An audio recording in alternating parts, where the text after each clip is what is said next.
more or less like 63% of sources included in AI overviews don't come from top 10 of search results, the traditional search results. AI overviews should be a bit more easier to gain because it's not like fully predictable system that Google has full control over.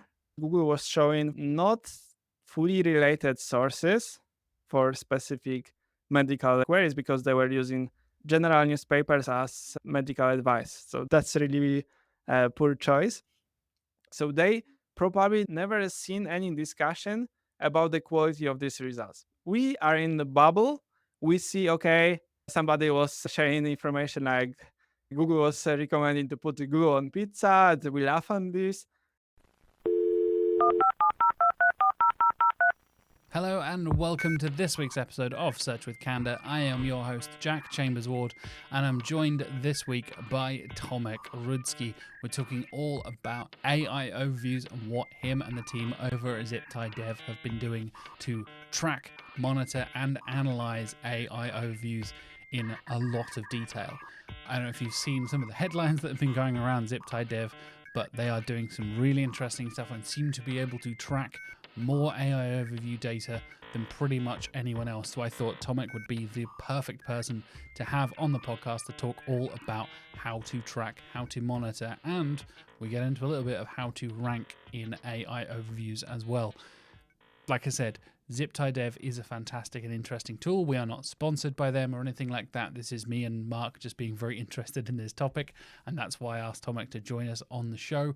And we get into some really interesting details. Hopefully you will learn a lot about AI overviews like I did as well. And at the time of release, I think Tomek and the team at Ziptie.dev are working on the latest product launch through Ziptie.dev as well. So, of course, I'll put links in the show notes, as I always do, if you want to go and follow Tomek and check out Ziptie.dev and basically be able to track AI overviews and learn a little bit more.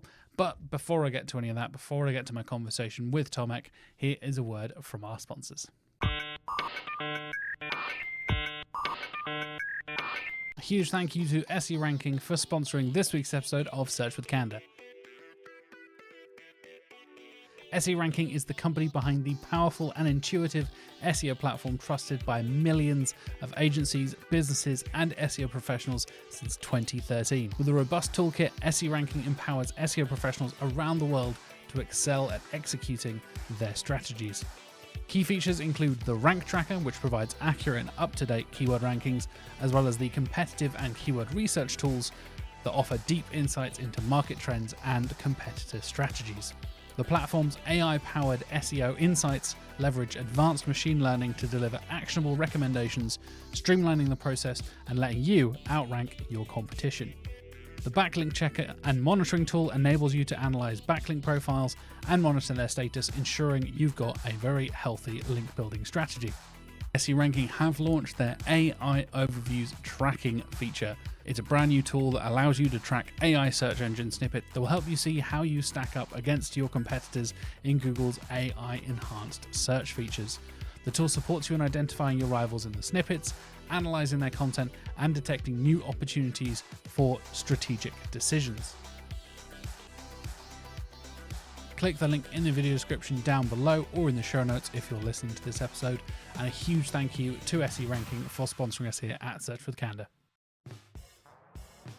Optimizer is the modern PPC management software that is built by PPC people for PPC people. Optimizer contains everything you need to create, optimize, and automate high-performing paid campaigns across multiple platforms.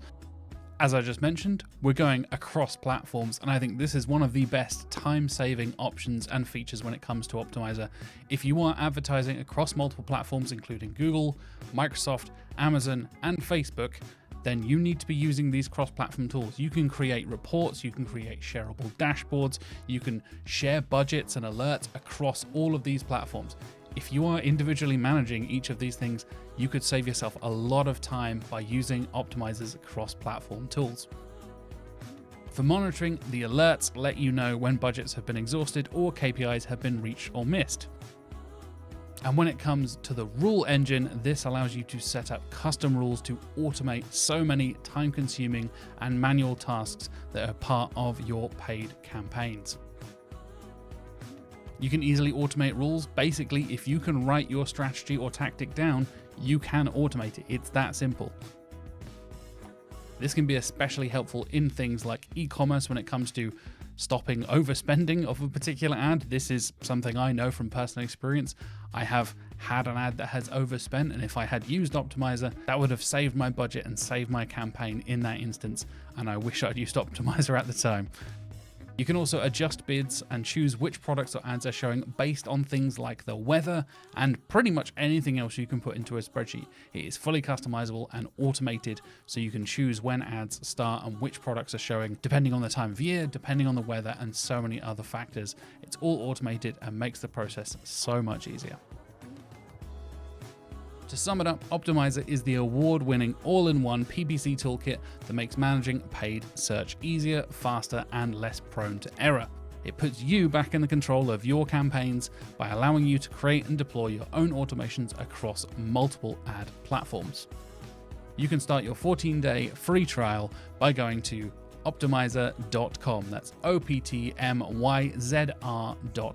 You can also click the link in the show notes. And if you want to see Optimizer in action, you can book a personalized demo with one of Optimizer's experts by clicking the link in the show notes as well. So you can get a 14-day trial or book a demo at no cost to you. Like I said, go and click the link in the show notes or the video description down below. And a huge thank you to Optimizer for sponsoring Search with Candour.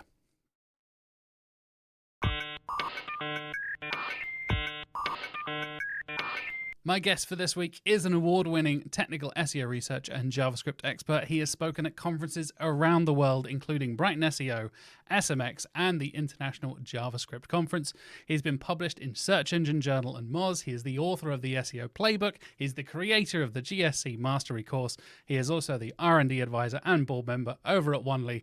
And finally, the special ops and co-founder at Ziptie.dev. Welcome to the show, Tomek Rudzki. Welcome. Hello, everybody. Thanks for your invitation.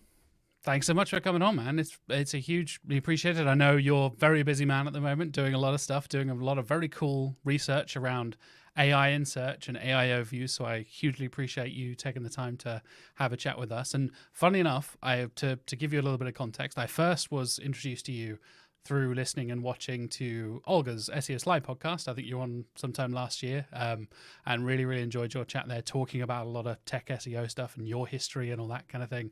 And you also came up again, since we've been talking so much about AI overviews recently, which is, of course, something we'll dig into in this episode.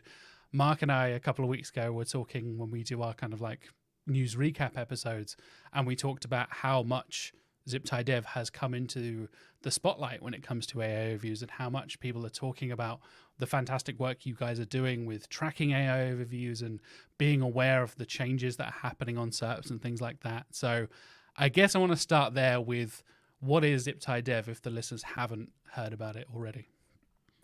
So Ziptie.dev is an SEO SaaS that will let you optimize quickly. Shortly, we will be able to optimize for AI overviews and for other AI search engines. Now, what you can do is to see for which queries, for which keywords you rank in AI overviews. And then if not, you can find about some ideas how you can get into AI overviews. Nice. I know you guys started off as an indexing tool as well. I know you've got the tech SEO background there as well, right? So Ziptie started as an internal tool of SEO agency YMYL, and we just noticed that there is a huge problem, especially with e-commerce clients, that's like 20, 30, 50% of their products, and sometimes even with main category pages, were not indexed in Google because of some various reasons, because of JavaScript, because of some others. And then we decided, okay, let's build a tool first for our clients, and then it was like, okay, this can help us to fix the indexing problems within our clients. So now we can expand to the SEO world to go global. So yeah, that was how it started. Then we had integration with Google Search Console, and then we decided to go all into AI overviews sphere. So now we are here. hopefully, AI overviews is such a huge change, but I believe it's here to stay.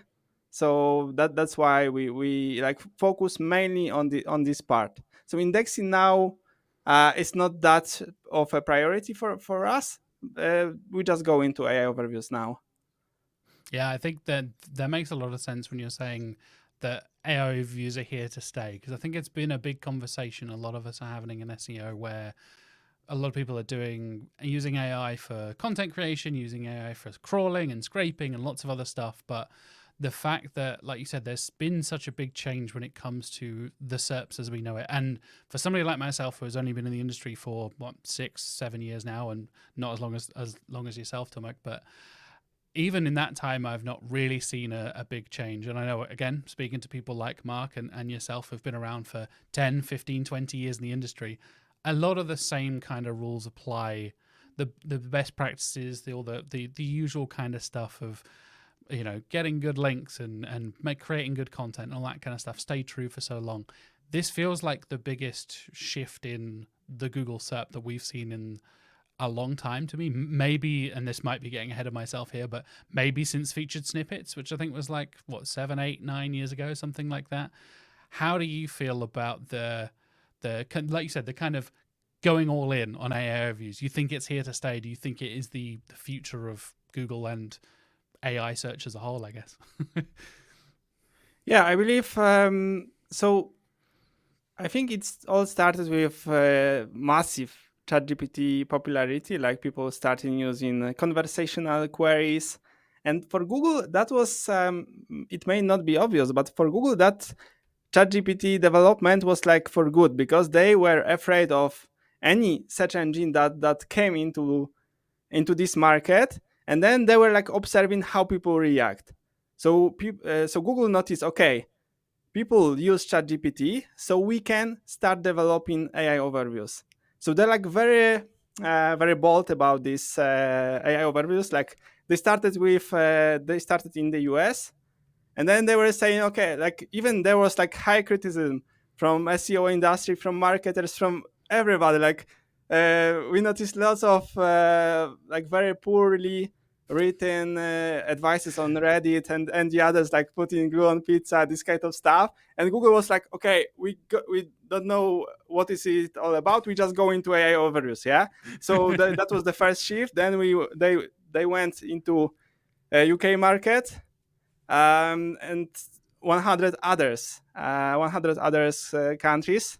So we can see that it's there for stay. And one big change that wasn't visible for most of SEOs and marketers is that now for about 20% of conversational queries, Google shows AI overviews.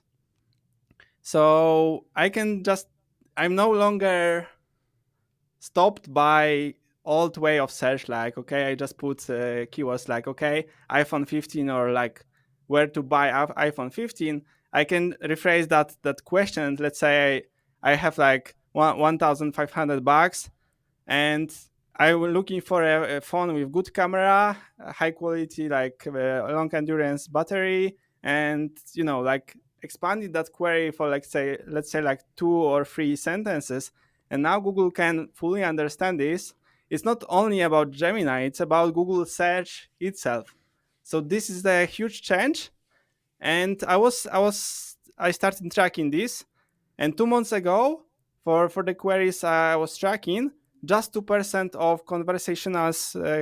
Okay, I still like pronounced it wrongly. So let's say 2% of natural language queries were returning AI overviews. Now it's more or less 20%. So like 10%, 10 times difference. So that's a huge change, placing Google into a new category of AI search engine. Because first of all, people can use natural language queries for now, just 20% of these queries, but I believe that it's going to be 80%, maybe 100% in the future. We will see. And it shows AI overviews, like AI summary on the top. So this places Google into really that AI search field. So like ChatGPT is of course main of the competitors, but as for now, Google shares more or less 90% of the global market share. This is the main AI search engine for now. We will see how it goes in the future, but it's still not like, okay, now everybody goes into ChatGPT search or everybody is using some other like Perplexity. No, it's not. It starts with like Google is very aware of this change. So that's why they like boldly go into this sphere. So yeah, we will see Yeah. what the future brings, but yeah, this is how it goes for now.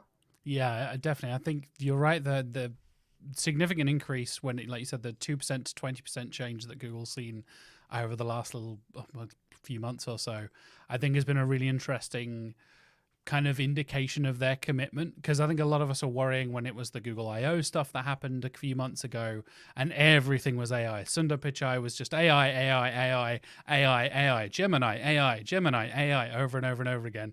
I'm like, okay, right. Are they just kind of, like you said, maybe feeling the pressure from people like OpenAI and what they're doing with now the recently launched ChatGPT search, which is their version of the AI search stuff. Obviously, you've got stuff like Perplexity and things like that as well, much smaller. But I think you're right. The maybe the pressure from ChatGPT has kind of pushed Google in a direction that they maybe weren't ready to go. And as you said, the early reactions to a lot of the early AI overviews were not positive, with things like glue-in pizzas and all kinds of bad medical advice and things like that.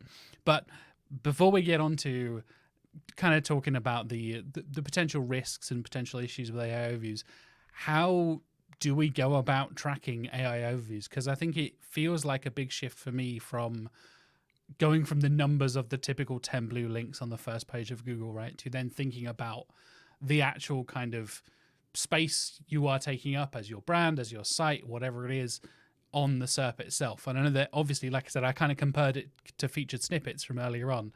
I think it's a similar conversation. People are seeing that position zero kind of discussion now happening with AI overviews. From your perspective and from building Ziptie.dev, how do you go about tracking that? And do you think that's a relevant thing for people to be doing and paying more attention to than the traditional 10 blue links on the first page? Yeah, so obviously tracking AI overviews is much different than tracking traditional 10 blue links. First of all, because like when it started, there was one requirement for tracking this. You had to have like real Google account. So when you were using traditional way of scraping that most of the tools were using, they wouldn't see any AI overviews. With some small exceptions, like minor exceptions, I don't know, like 1%, when the AI overviews answer was cached. So this way you could see this in HTML, but for the most part, you couldn't see that without using like real user experience. So we started from the very bottom, like from like really understanding what is like the real user experience, and then how we can get that information from Google, like really using this kind of experience. So we were not looking at the other tools which were scraping using traditional techniques, using incognito mode, sometimes even without JavaScript on. So yeah, we just decided, okay, we built our own technology to. I don't want to go into details, but yeah, Of course. what we do is don't to give use. away the secret sauce. Yeah, so basically, like we are trying to understand how to get this data in the best possible accuracy. Yeah. So that's why I was comparing that tool with other major players, and sometimes it was like 4, 5, 10 times of difference.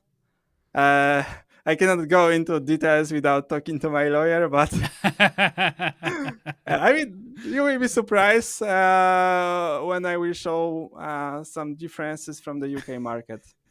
This is what I can see. So just observe me on LinkedIn. Stay tuned for that one, definitely. I Yeah, mean, this is not like I hate these tools because like I love them for any other purpose, but for me it's about first of all like the other tool is showing, okay, like there are like AI overviews are like 2-3% of all searches.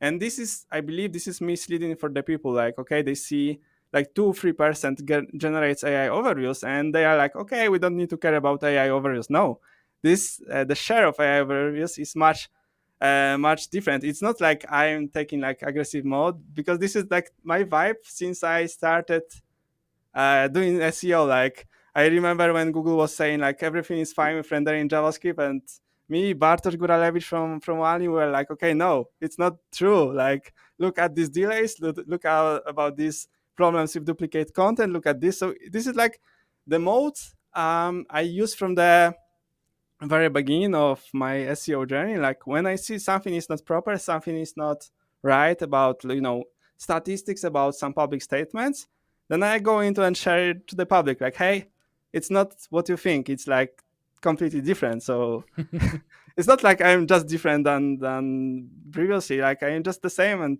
it's like, yeah. But I really value the some other tools. I don't want to say the names, just this is the problem. I use them, I love them, but probably they're not as good for AI overviews. But yeah, we can go to to Yeah, next part. I think that was partly what caught my attention when, like I said, when I first saw you on August's podcast, and then first discovered you talking about AI overviews and stuff, and then had a look at some of the posts you were doing on LinkedIn with the big like 8 times, 17 times, 15 times more. We're doing it better. We're finding more than anyone else, and I think it's a really interesting. Like I said, I'm not going to ask you to spill any secrets or get in any legal trouble. Don't worry, listeners. We will not get in any. We will not be getting any lawsuits on this podcast. Don't worry. But I If think you it's a find really me in the jail, send some cookies. there we go. And yeah, I think it's an interesting thing, like you said, where a lot of the tools are not using logged in Google accounts or not emulating the real kind of actual user experience compared to the scraper kind of experience.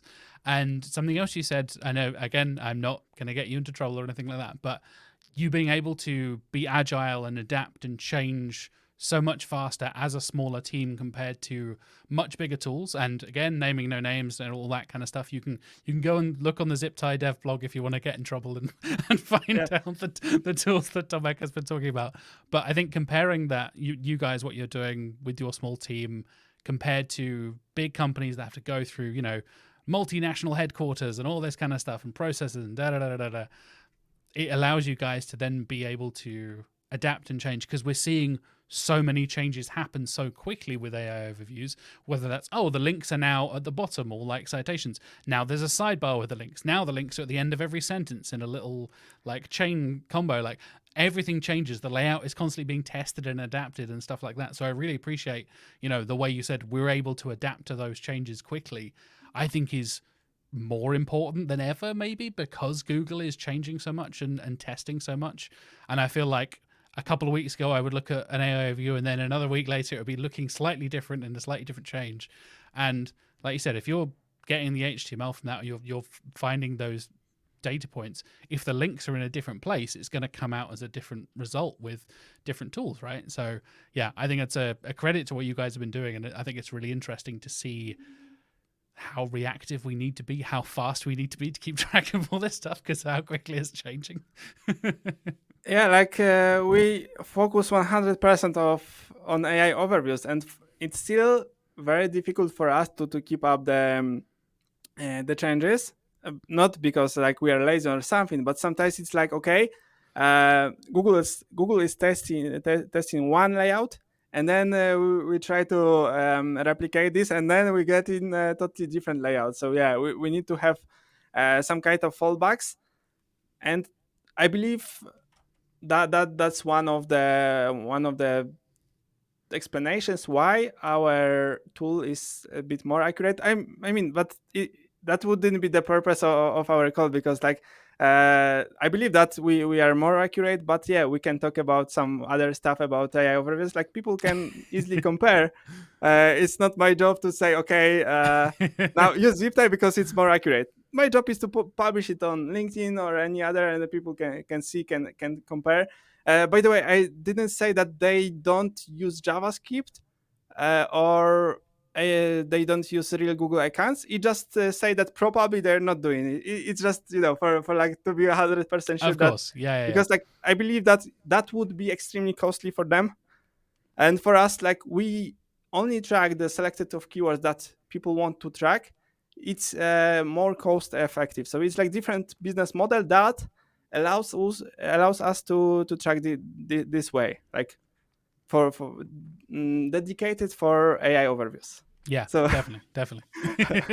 I just appreciate to the be clarification. 100% sure that I don't go to jail, because like life is beautiful, life is great. I don't want to interrupt your vacations and things with a little bit of time in jail. Exactly. So yeah, like I mentioned, I kind of hinted at it being similar to the featured snippets introduction that happened. What is it? Like I said, 8-9 years ago, whatever it was.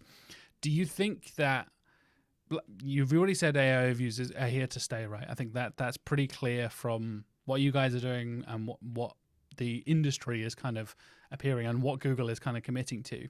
Do you think we'll see essentially featured snippets phased out over the next few months, few years, whatever it is, and entirely replaced with AI overviews? Is there still a place for featured snippets in this more AI-powered world of search that we're entering into?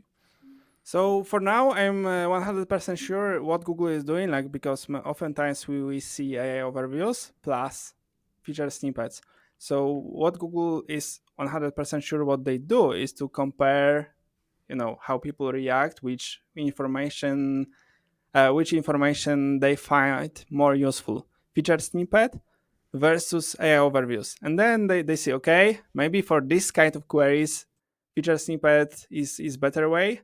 And for this kind of queries, AI overviews is a better choice. So for now, like when they go global, and they of course they have to do massive testing, but then they will decide, like it's still like taking lots of space, like feature snippet plus AI overviews, it can easily take the whole display, and then top 10 blue links, it's like, okay, invisible for the others, for the rest. But yeah, Google will have to choose between these two.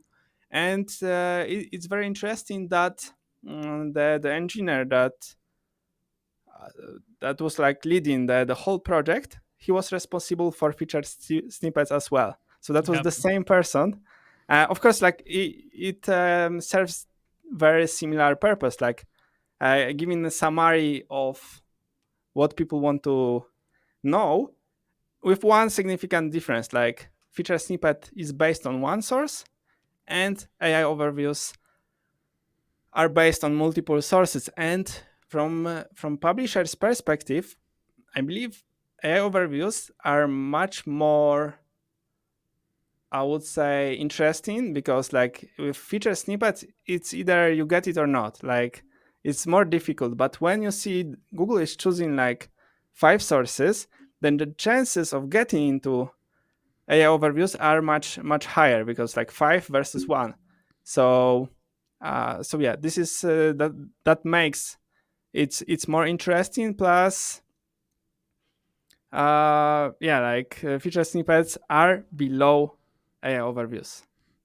Yeah, So I think that like you said, the 5 versus 1 thing is a really interesting point. Where I've been having conversations with my clients where it's kind of like, okay, if you're they were then trying to think of like how you rank within the AI overview of like, okay, if you're the third link compared to the first link and all that kind of stuff, even a little like microscope on the AI overview itself of, does it matter the position of your link and who's referenced first in the little sidebar area and all this kind of stuff. I find that stuff so fascinating when it comes to, like you said, when you get to feature snippets, you either get it or you don't, and people are always competitive about it and stuff like that. And people see it as a lot of building brand trust and brand awareness and stuff, right? You're not necessarily going to get the clicks from it, but it is building that awareness. And if you see, for example, a brand that appears multiple times across different searches with that featured snippet, you think like, oh, they're probably a trustworthy source. They're a reputable source of information. Do you think the same kind of applies to AI overviews? If a brand or a site is getting featured in multiple AI overviews, they're still going to get that kind of brand awareness and brand trust? Or do you think maybe the trust with Google has been chipped away a little bit, decreased a little bit? Yeah, so I think it was Lily Ray who published that she noticed that websites that were hit by helpful content update are not showing within AI overviews. And John Mueller confirmed that AI overviews are also subject of core updates. So it's not that fully separate system. I mean, the ranking signals and the way how you try to optimize it's different, because more or less 63% of maybe not more or less, like 63% of sources included in AI overviews don't come from top 10 of search results, the traditional search results. So it's different algo because it serves different purpose. Like it's about the summary of what you want to learn versus, okay, you go to a website that should be about this topic and should make these points into this. So yeah, I believe especially with so what happened more or less in June is that Google decided to just cut Reddit and Quora from AI search, AI overviews, right? Because there were many people complaining about low quality results from these websites. And I mean, this was for good, because like people could see some really bad advice, but that was kind of workaround for Google. Like Google, instead of working on how to detect high quality sources, how to detect high quality content, they were just, okay, let's just switch off Reddit and Quora, because like that was like a workaround, because on Reddit, on Quora, you could find lots of valuable content, but it has like two sides. Like there are many spammy threads and this kind of stuff. And like I believe that Google should, and I believe that they work on this now, on ensuring the high quality of results. So instead of just cutting entirely Reddit and Quora, they could see, okay, this thread can be taken into account, but this not.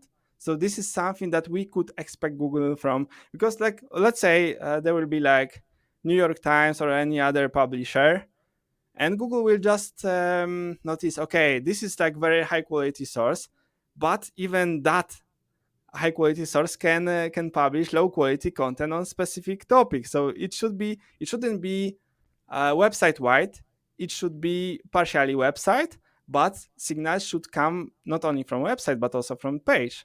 So this is like, I know it's more painful for Google to do this kind of check, but this is what we expect. Like we, not only as marketers but users, like when we, especially it's especially important with AI. Like when we get the summary, we are getting lazy. We don't, oftentimes we don't go to a specific website because we get the AI summary, right? So knowing that this is a shift of behavior of us, like for me, for any other people, like I don't know, many people will just stop at AI overviews, they don't click. And then it's Google job to ensure that it's high quality based on trusted sources, and the information is like really reliable. Not only the website is reputable, but this content should be really pushing all the points, and hey, this is high quality, so we can show it. Otherwise, we don't show it. So yeah, I mean, we should don't know how we can do this, except for like writing on Twitter or LinkedIn, because there is no public email or something that we can post these cases. But yeah, I mean, if we see bad quality results, then we need to write. We need to like show Google, hey, this is not the way. Like we expect you to have high quality, because this is like very high responsibility, I would say. Yeah. Yeah, definitely. I think you're right. The responsibility there is an interesting word to use, because I think that's where a lot of us have been feeling. We've kind of learned to trust what we get from Google over the years. It's fact checked. We trust the ranking factors to produce and serve up the most reputable sources of information. And like you said, I think it's a really interesting discussion to have when it comes to the page by page basis, and even like author by author authority and all that kind of stuff, thinking about like the principles of EEAT and how that factors into what Google always talk about. Like you wouldn't want IGN.com to give you health advice, for example. They write video game reviews and movie reviews. Like, even if though that is a very reputable website and has to steal a phrase from a high DA or high DR from some tool or whatever it is, like, that doesn't mean you should accept that as the truth always on every single subject. And I think that's a really interesting way of thinking about it.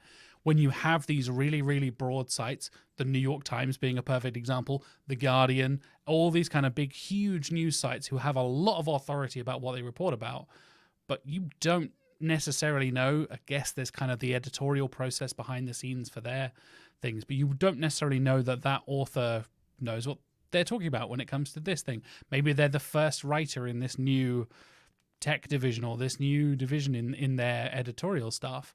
And just because they write for The Guardian or they write for New York Times or Forbes or whatever it is, that gives them a little bit of authority, a little bit of, that kind of name recognition. But you're right that it's interesting. I don't think we should be trusting a entire website just because, I've heard of that must be trustworthy. It's a household name. Everybody knows these kind of big publishers. When it comes to and coming back around to that Reddit and Quora thing you just mentioned as well, that seemed to be a bit of a reaction from Google towards the smaller user-focused, user-generated content stuff. We're like, okay, we know there are experts out there who aren't on these big published websites, don't have these big, domain authority or however you want to word it. So we want to highlight these people and give these people opportunities who are helping people out in forums and Quora and Reddit and stuff like that. And then, exactly as you said, we then saw a bunch of spam and manipulation and chaos on the SERPs from Redditors just being trolls, because of course they did. Reddit is full of Redditors being trolls. We even saw a recent example that, again, Mark and I talked about a few weeks ago, where people were giving fake restaurant reviews they give positive reviews to restaurants they don't like, so people don't go to the restaurants they do like, and they can still get a booking, because they were getting influencers coming to like steak restaurants in London. As soon as an influencer shows up, the queue is out the door. You can't book for months. They're like, oh yeah, I really recommend this secretly rubbish restaurant down the road. Go there instead. Interesting. That's a good strategy, right?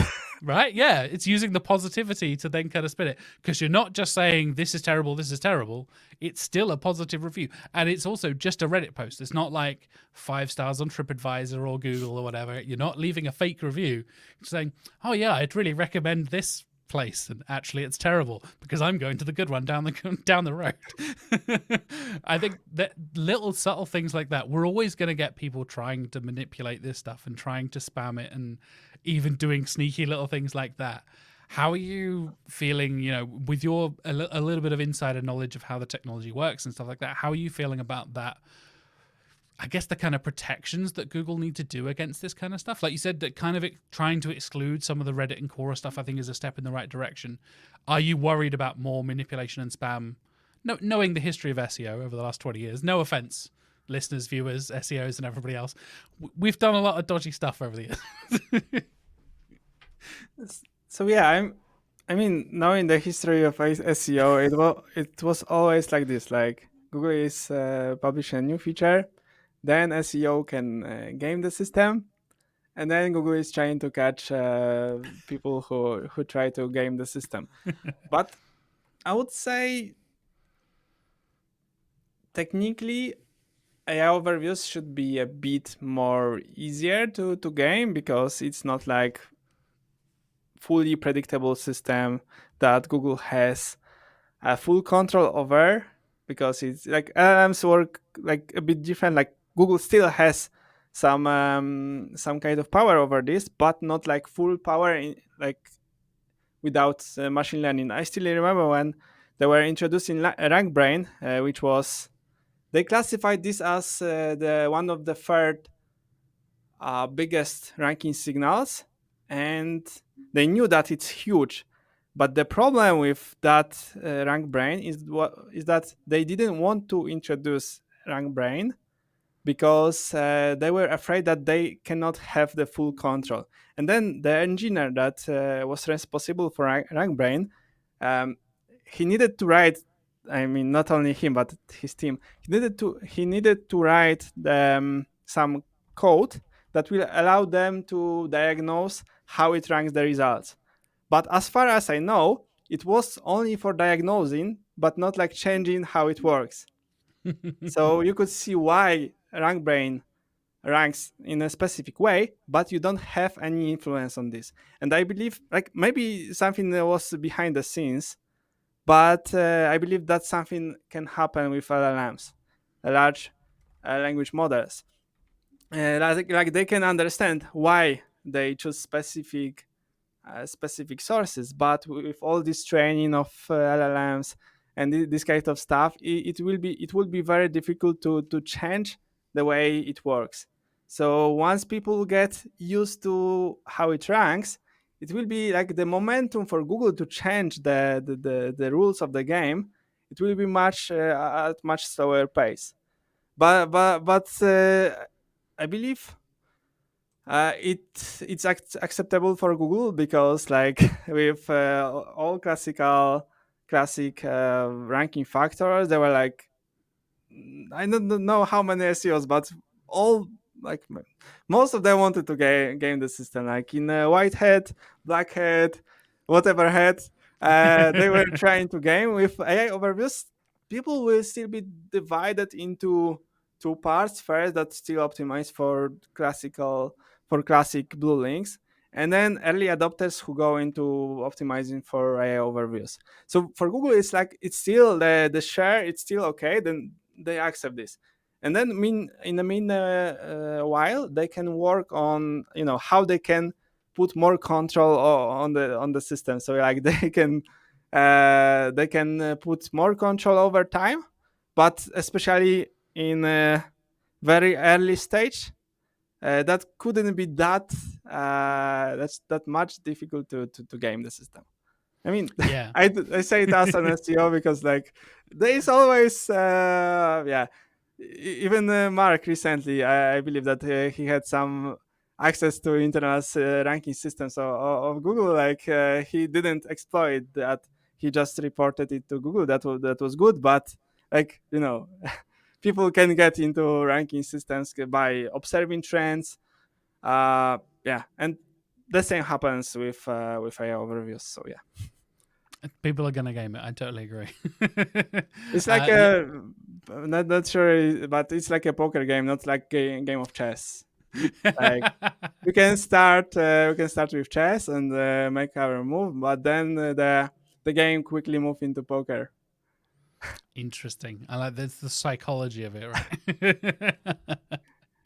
I think then that's a really interesting kind of connection to something again Mark and I talked about a couple of weeks ago when it came to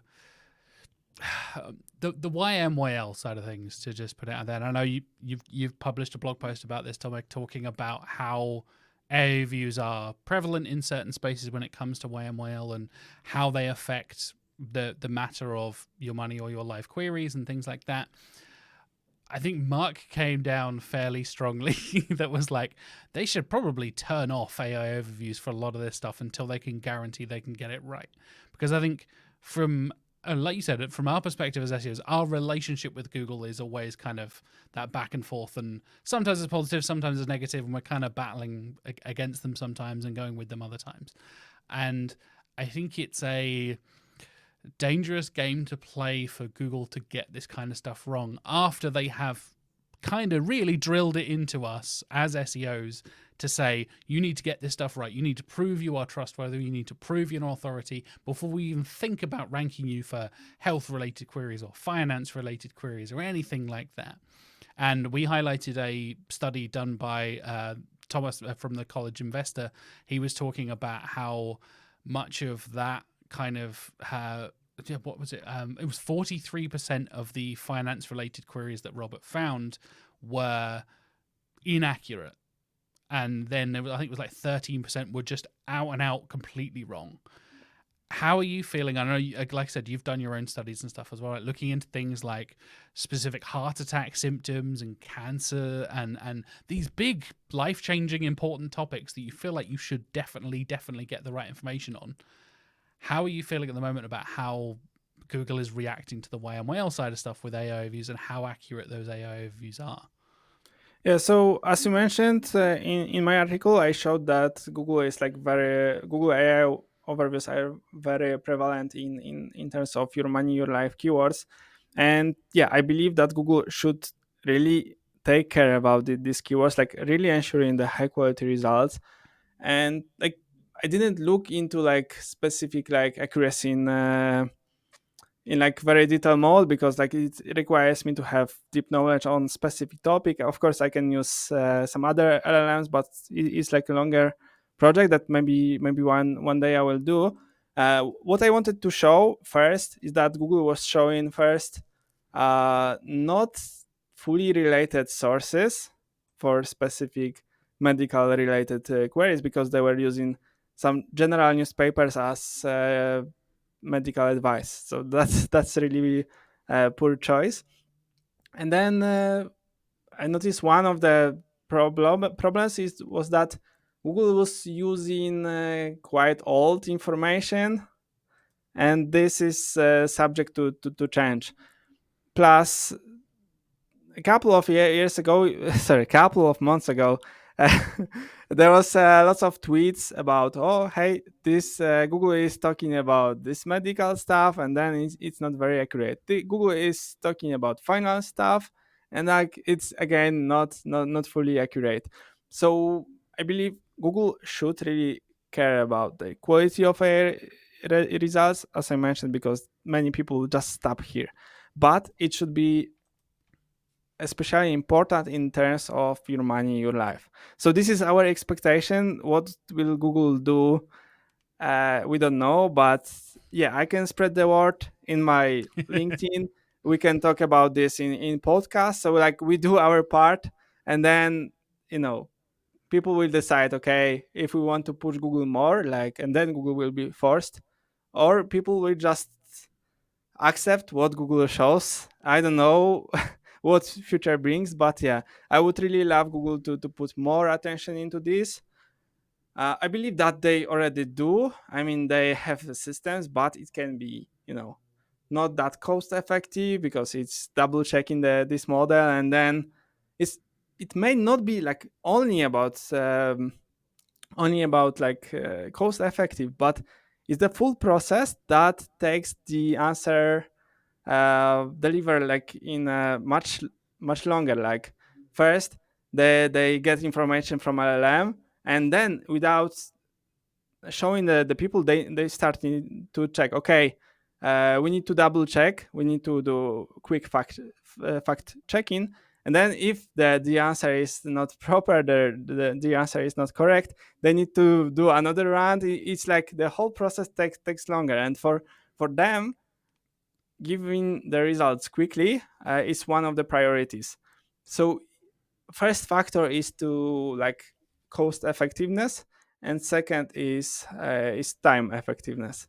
So these two factors play a significant role, as I believe that they already have some systems to like they have to have this kind of systems. Like there are tons of like many wise people working here. I know I'm 100% sure that they work on this. It's just a business or time sensitive decision about whether or not they want to use this that much or just to some extent. But for your money, your life, we really should expect Google to put more attention. And then if they're not sure, they can write, okay, no AI overviews for this query, right? It's like a no-brainer.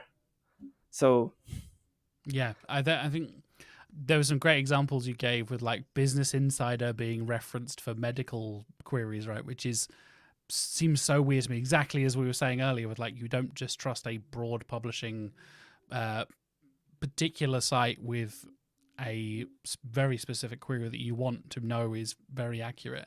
And there's things like warning signs of heart attack and symptoms of heart attack. That is like borderline emergency searches for people that are there waiting for an ambulance. Life, and it doesn't get much more your life situation than that kind of searching.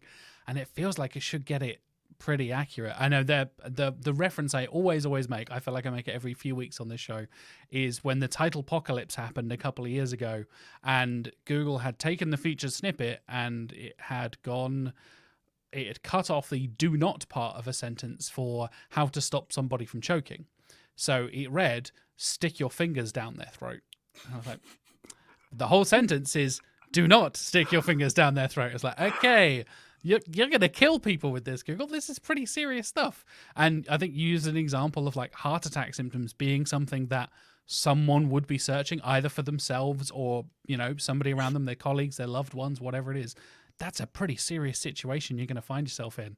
And hopefully you've already thought about, contacting emergency services and stuff like that. But it seemed to be prevalent enough that it worried me a little bit. And I think something Mark brought up and something you touched on there as well is not necessarily the blind trust from users, because I think it's warranted. Like I said, we've had 2 decades, essentially, more of trustworthy information from Google.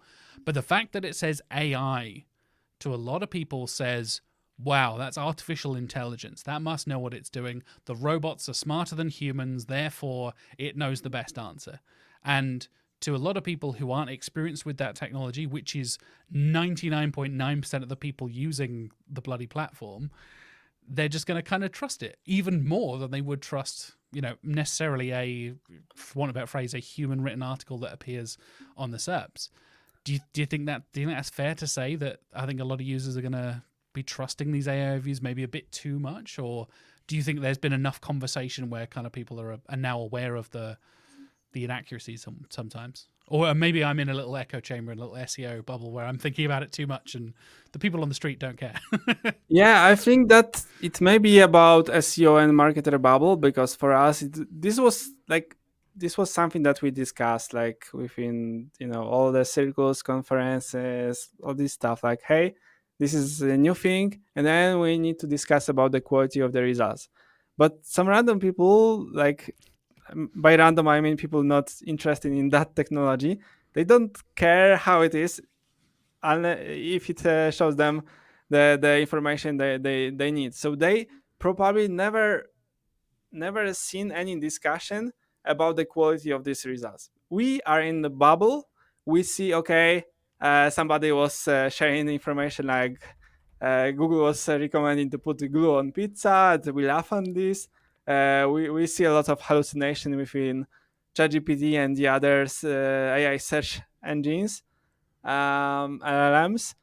But I still believe it's about the SEO bubble. But even within SEO bubble, I could see some people who say, okay, they're really surprised that LLMs like ChatGPT and Gemini and even AI overviews, they kind of make up the answer. Like, I mean, when I was preparing an ebook about ChatGPT, I was like really surprised what ChatGPT was doing. So I asked about, I'm not sure, like give me 5 articles about I think it was like crowd currently not index or something, that very specific issue about indexing in Google.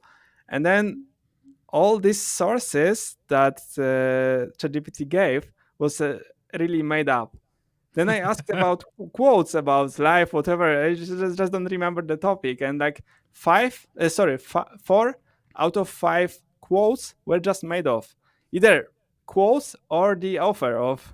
So that made me like, wow, this AI is crazy.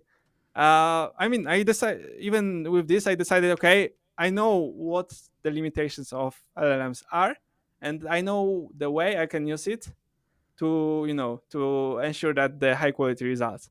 And then that was of course it's a huge challenge for Google to work on the quality, and I believe that Google did a really impressive massive work, because like seeing this in ChatGPT, how it was like made up the answer, and then when I mean this putting glue on pizza was like one thing, but then like 95% of the other results were just fine. So it was just popular. So that Google really did massive job with making sure that these answers are accurate, but it's still, we should expect like much higher set standards about high quality results, especially with your manual life. So that's why we are here. That's why we talk about this. Yeah, we need to ensure that these are high quality, but still admiring how Google made this progress in this stuff. So Yeah, I think, like you said, credit to Google for a lot of the yeah, work they've been doing. I know we're talking a lot of bad stuff about AI reviews, but it is clearly a huge undertaking for getting it right. And like you said, avoiding straight up hallucinations and all that kind of stuff we've seen with the really common issues with LLMs over the last couple of years. I think that is kind of testament to how much Google is committed to it and how much they are pushing forward with this. There is clearly we know they do listen, as much as I don't want to encourage us SEOs to cause more trouble, but they do listen to us sometimes, right? Very occasionally. If you get the right person making the right complaint at the right time, they do reply to it. I know there was I think it was a couple of months ago now, there was a reply about the inaccuracies of AI overviews, and their reaction was basically like, well, yeah, but they're very specific searches. One of them was, should you eat rocks as part of your diet or something like that? I was like, well, nobody's searching for that, so that's an irrelevant. You're picking that question on purpose because it's specifically irrelevant and obtuse and weird. No human being would actually search for that stuff, which A, I kind of agree with, and B, people search for weird stuff all the time. So Google will always diminish this kind of stuff because it's PR, right? They want to show exactly, them yeah. people like, hey, we are the best. So if they answer, yeah, that's a huge problem on our end, we will fix it. It doesn't work this way. Like PR, yeah, like even I was posting some information about Google bugs with ranking, with duplicate content. It was like Google was admitting that, but they were saying, okay, that was reflecting just small percent of websites. So it's like they don't admit, like, but for me it was huge because like I was working with let's say 4 or 5 clients that had this specific issue, and they reached us because of this specific issue. So that was like, statistically that's not a coincidence, but never mind. Like, let Google do PR, and yeah, that's how the life works. It's fine. Yeah, I think that's the thing where, especially when you get it from a client, I think that's a perfect example for so many of us who work agency side, and also true for in-house when you're working on one specific website and your entire world is this one domain that you're working on, and then suddenly something goes wrong. It feels like the world is crumbling around you and you've got an angry manager or an angry CEO on the phone or whatever it is that's happening. Suddenly the walls are falling down and It's it's very fine. serious. And Google are like, whatever. It's like 0.00001% of sites. It doesn't matter. But then when you think about the numbers that Google are dealing with, the billions and trillions of queries and all this kind of stuff that they deal with on a daily basis, let alone a monthly, let alone yearly basis, I think that is such both an oversimplification and a kind of necessity for something that is as big as the search engine that is Google has become. Because as soon as you start talking about percentages, it seems like 1% is not a big deal, but Yeah. that is billions of things. If you're talking about queries in Google, 1% is billions that's more than the people on Earth. Like, that is a big, very, very big number very quickly. So technically, if they say it affects a very low number of websites, they're technically right. Exactly. In the scale of things, it's a very small number. It's only a few Yeah. million or a few 100,000 or whatever. Exactly.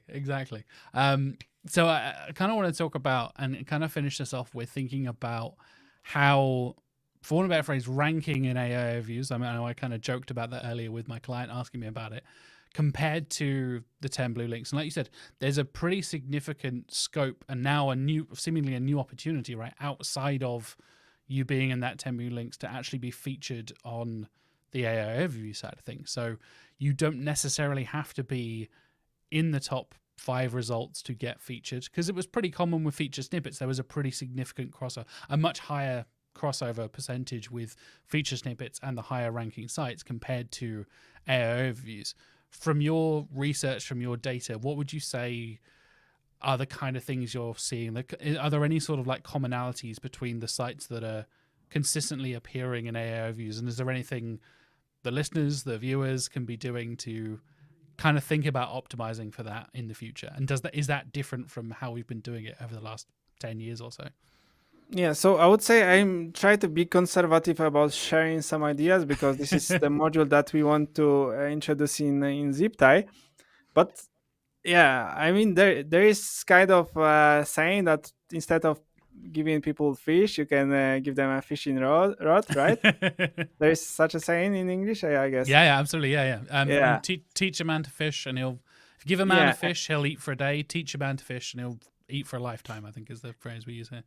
yeah. And in one of my articles about first phase about SGE, search generative experience, I gave people some kind of ideas how they can tackle the optimization. So first, there is no like one golden rule to optimize for all the AI overviews because Surprise, surprise. I mean the layout is completely different depending on the query type, depending on basically the answer is like completely different.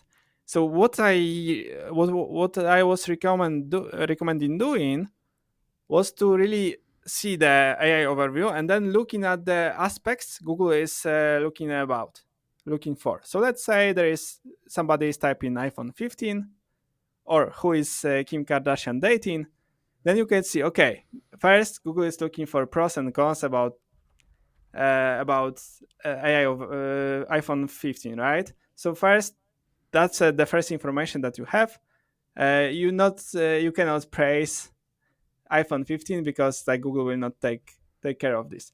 And then let's say there was a query about who is Kim Kardashian dating, and then you can see, okay, information about who is Kim Kardashian, then the name of who is she dating, when they get to know each other, and all these aspects that gives you information. Okay, I need to cover this in my article. And one, I would say, big difference between 10 blue links and AI overviews is that 10 blue links should make the user like full stop on the search to terminate the search. So they have to have full information about the given subject, right? And AI overviews is like giving the summary about specific topic.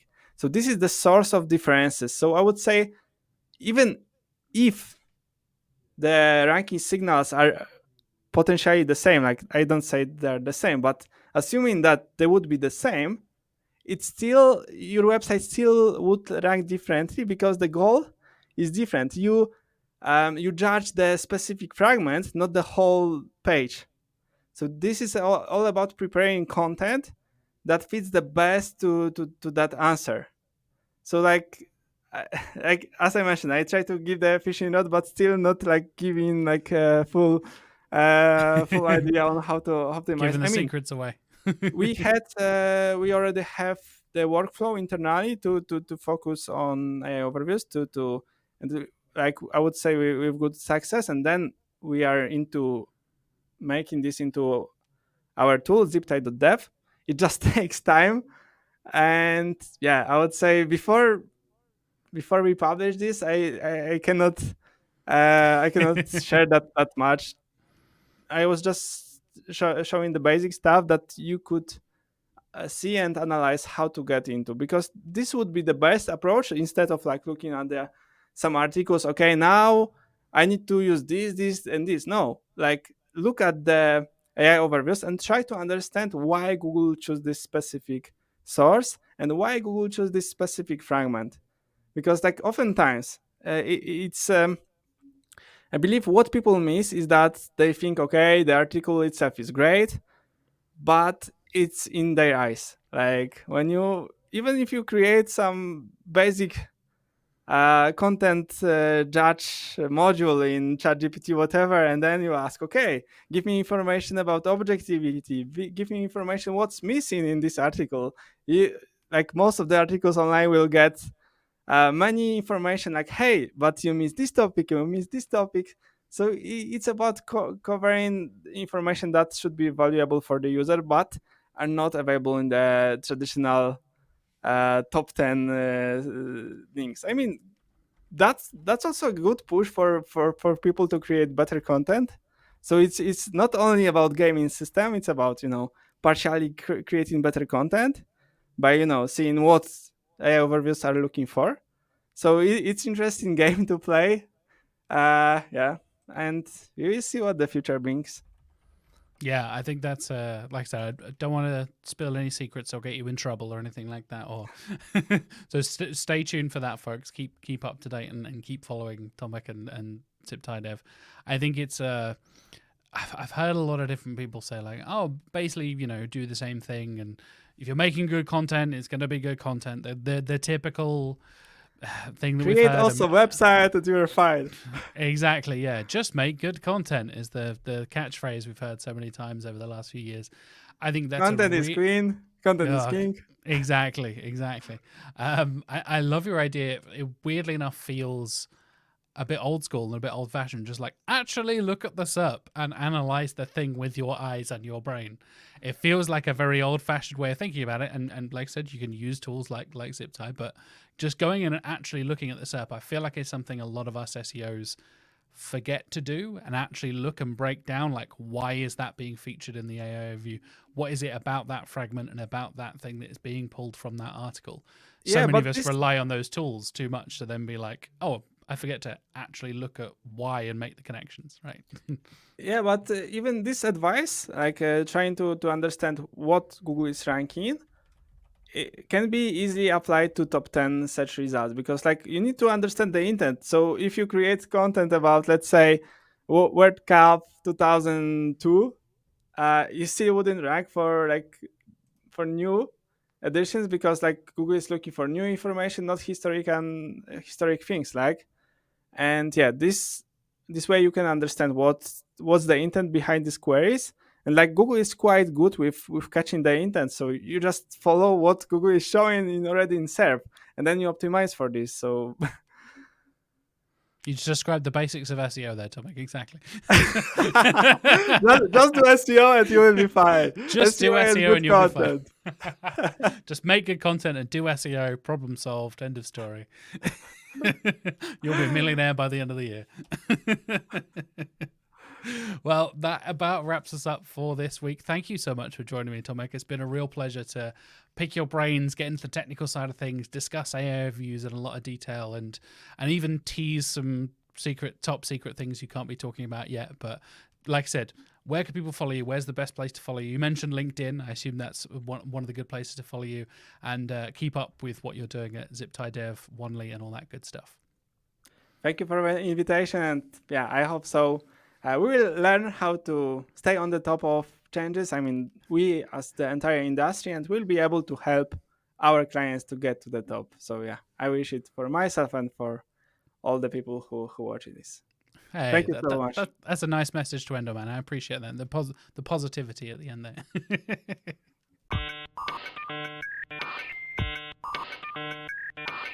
And that wraps up this week's episode. I hope you very much enjoyed my conversation with Tomek, all about AI overviews and all the intricacies that come with it and the evolution we've seen of the SERPs over the last few months and years.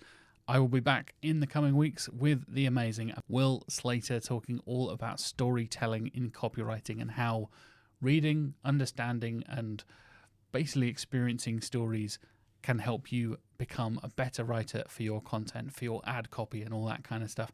And we're working on a very, very special roundtable discussion podcast towards the end of the year. It's kind of going to be similar to the episode 100 I did last year, where we're going to get a group of brilliant SEOs together with me and Mark to kind of discuss 2024 as a whole for the SEO industry and make some predictions for 2025 as well. So stay tuned for that coming up before the end of the year, because we're nearly at the end of the year. It's nearly 2025. And if you've joined us throughout 2024, throughout season 3, thank you so much for your support. Thank you so much for joining us and supporting the show throughout the year and continuing to join us, watch, listen, all that stuff throughout 2025 and the future as well. In the meantime, thank you so much for listening. Thank you so much for watching, and I'll see you next week.